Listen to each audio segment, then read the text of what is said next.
Hey guys, excuse my background. I don't have a backdrop, so you get to see everything behind me. But I wanted to talk to you a moment today about neurosarcoidosis and why it's been a while since I made a video. So I actually don't remember the last day I made a video. I remember I had a really good day on Thanksgiving and I cooked a whole Thanksgiving dinner.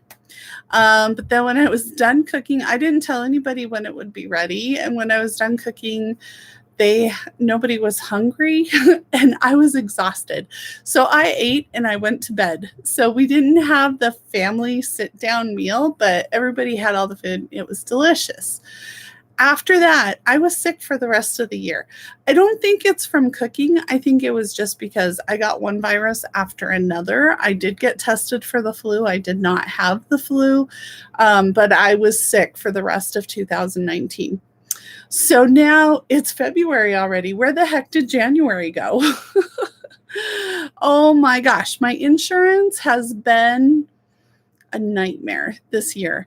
So let's see, I had my IVIG therapy on, hold on, come on, brain. I'm going to say it was like January 6th and 7th. I don't know if that was actually Monday and Tuesday, but it will be the Monday and Tuesday closest to January 6th and 7th, okay? So that, whatever 4 weeks ago tomorrow is, that's the dates. I had my IVIG, and actually, I got a pretty severe headache that lasted about a week. But other than that, it went really well. I didn't have a lot of side effects, and I had a pretty good January. But, excuse me, my insurance decided to give me some extra stress. So the Monday after my IVIG treatment, they sent me a letter saying that they had decided my IVIG is not medically necessary. And not only that, but they backdated it to December 18th. So that meant that the IVIG that I had just had the week before was not going to be covered by my insurance. That freaked me out. Then I got another not medically necessary letter from them, but I'm not going to go into that. There's something going on in my medical care that I'm going to share with you in the next month or two. So I'm not going to talk about that right now, but that one wasn't a big deal because I knew how to fix it. And then I went and saw my neurologist and we talked about it. And actually, within the first 3 weeks of January, he was able to push through the appeal and do the peer-to-peer and everything. And he said, Susie, I'm just really sorry. Your insurance does not understand the orphan status of your disease. And that's why they're refusing to pay for it. And they won't listen to anything that I have to say. And so that was kind of frustrating. He told me he expects, well, let's see, I don't want to put words in his mouth, but he wants me to continue coming to see him periodically so that he can track my progress. And IVIG makes me better, so it only makes sense that progress will probably be going in the wrong direction.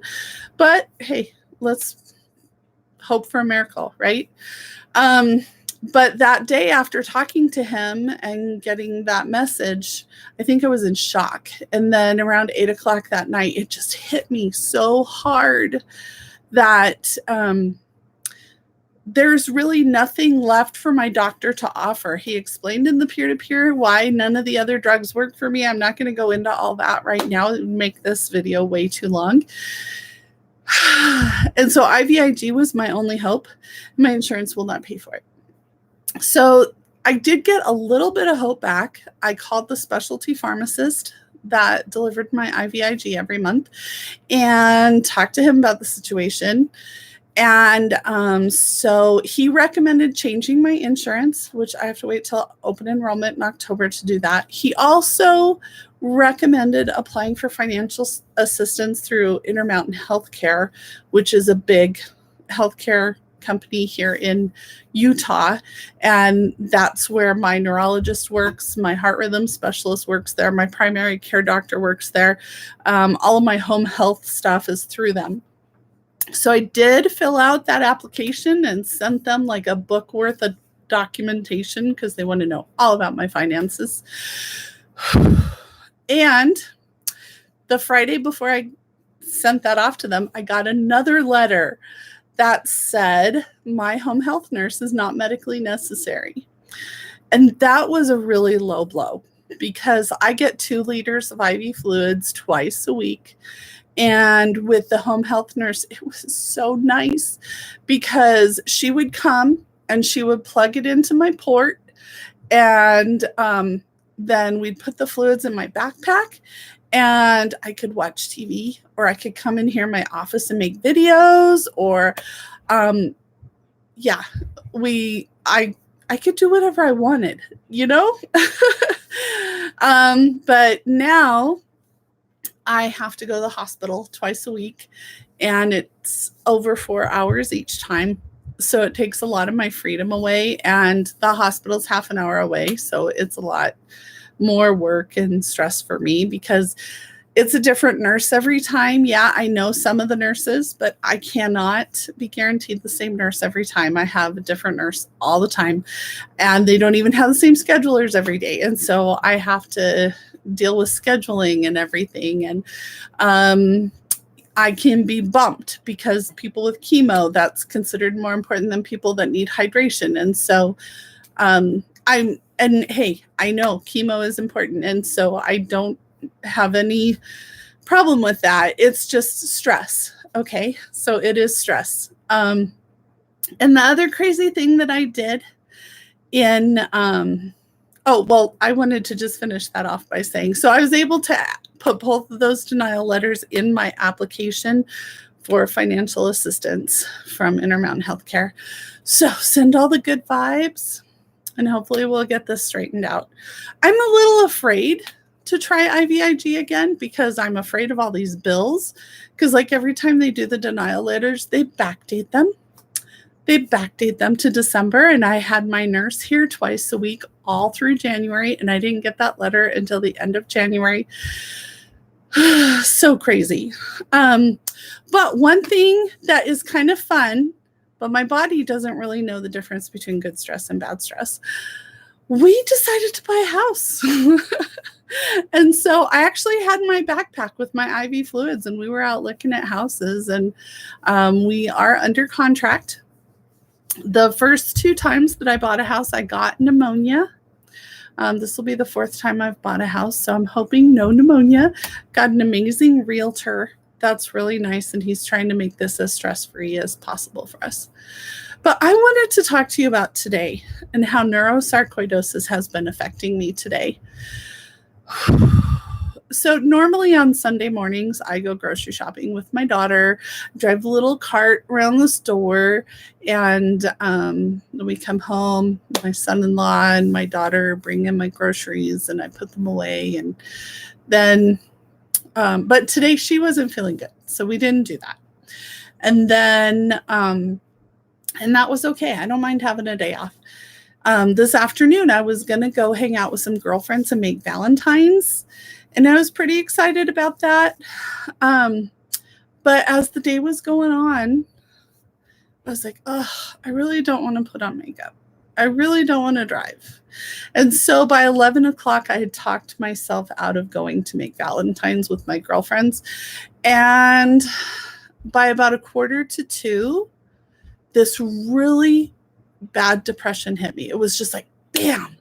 And I'm going to tell you what triggered it. So my husband and I were sitting in the living room. We each have recliners.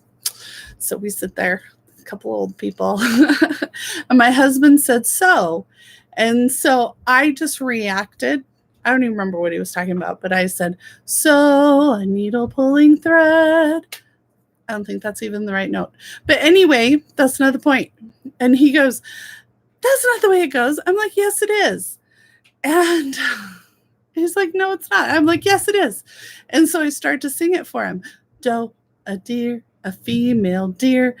And then I started, so, and I'm like, no, that's not right.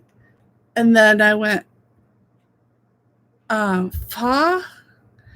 And I just got so stuck. And I went to college as a music major, okay? I know do, re, mi, fa, sol, la, ti, do, okay? That I've known that since childhood because I memorized all the songs to the Sound of Music as a child. And yes, I was a music major in college. And I couldn't remember what came after do. And for the average person, maybe that's not a big deal. But for me, it was freaking devastating. That is why I got so depressed. It was so upsetting, the cognitive decline that I have experienced. And so my husband said, hey, we need to buy a refrigerator for our house. I'm going to go take a shower. And then if you want to, we can go look at refrigerators. So I took about an hour to put on my makeup while he took a shower and rested. And while I was doing that, I sent some video messages to some of my closest girlfriends saying, hey, I need some help. I'm feeling really sad because my brain is dying and I don't know what to do. And I just needed a lift. I finally got my makeup done and we left the house. And I'm like, leaving the house and wearing makeup are both good things for depression, right? And then we're driving along, right? And my brain got the Home Depot and Lowe's mixed up where they're located, okay? And he wasn't driving the direction that I expected him to. And all of a sudden I'm in a panic. The anxiety hits. And I'm like, where are you going? And he's like, I'm going to Home Depot. And I'm like, I feel like you're going the wrong direction. Maybe I just forgot where it was. And I'm like, oh, I was totally freaking out. And he's like, well, I'm glad this isn't being recorded because if anybody else saw you, they would have thought I was kidnapping and murdering you. But that's how bad my anxiety was, just because I felt like my husband was going the wrong direction. I'm not afraid of my husband at all. He is not abusive. My anxiety just does that to me. My brain got Lowe's and Home Depot mixed up. I thought Home Depot was right next door to Costco, but that's Lowe's. And he went the wrong way. And so then I had to take some energy to calm myself. And it's just so upsetting that I can't remember. My brain feels like a locked filing cabinet and I can't find the key. And the anxiety and the depression, it can hit at any second. So it feels like I'm losing control of my mind. And I have these headaches. And tomorrow is the day I'm supposed to get IVIG for February. So that's why it's getting worse right now. And it may continue to get worse. I still have hope. I'm hoping. Before I got approved for IVIG, I was talking to my doctor about maybe seeing a naturopathic doctor. So I think I'm going to look into that now. But I just wanted to talk to you and let you know what it can be like to have neurosarcoidosis. Most of my symptoms, so my MRI is clear of my head. There are no lesions. They did a lumbar puncture a couple of years ago, and that was clear. There was no evidence of neurosarcoidosis there either. However, we know that I have the symptoms, and my doctor has diagnosed me with neurosarcoidosis, but he says that he sees it in my peripheral nervous system. So it's in my hands and my feet, my balance, my heart rhythm, my breathing, my blood pressure, my digestion, and all of those things. And I think my husband's a mechanic. So the way I think of it is I need a new wiring harness. Just get me a new wiring harness. Go to O'Reilly's or AutoZone. Get me one. Dang it. But I want to top of the line because I don't want it screwing up again. Unfortunately, they don't know how to replace wiring harnesses in humans like they do in cars. When they do figure it out, that'll be a miracle. Which is why I advocate for donating to all neurological causes, ALS, MS, Parkinson's. I think if you help one, you help all of us.